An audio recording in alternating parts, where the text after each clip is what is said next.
Well, congratulations, you've made it through 3 days of protein, and that in itself is something to celebrate. So what you've done is you've put yourself into mild ketosis and you've set yourself up for shrinking your fat cells.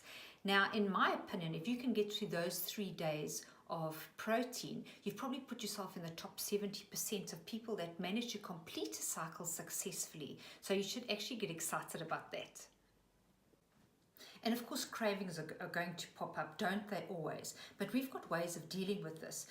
We're going to help you deal with one in an emergency, what to do in an emergency when a craving creeps up on you. But there's also long-term cravings that might come into play. And that's a completely different set of rules, because you might be dealing with other issues like sleep and stress. And we've got a way to deal with that as well.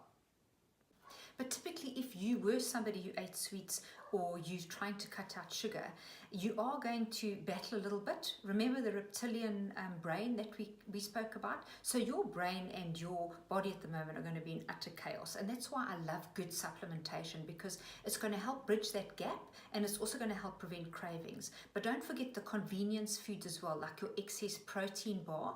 And also remember, we filled out a social awareness questionnaire.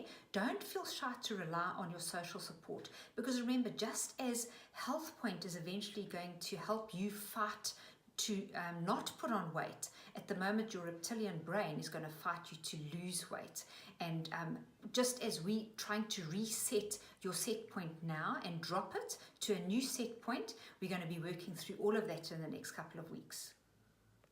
We're also going to be looking at how to keep your motivation in high gear, because it's your enthusiasm and your interest that's going to get you the most success out of this program. And we're going to recognize what sabotage agents are nailing you, and we're also going to work out how we can deal with your inner thoughts, because I always say it's your thinking that's going to determine your shrinking.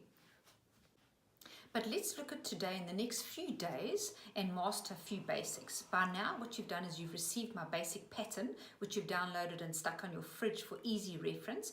You might even have decided to follow the menu plans that I've sent you, which are pretty boring, I know. And you also, based on that, you might have decided to get a bit more creative and put your own combinations together. But just be a bit careful here. I've done boring for a reason, because if you get too creative and you stimulate your taste buds, you're going to get into a bit of trouble. Don't worry, I will send you more exciting ones in the weeks to come. And then what we want to look at for today is our combinations and our portion sizes, and we don't want to forget to snack on a protein in between. If you get it wrong, it's okay. We've got tomorrow to correct it as well. And then think about what you're going to concentrate on. Water, get your water up, get your steps up, and fill out that daily journal, because it's going to reveal a lot to you in the coming weeks.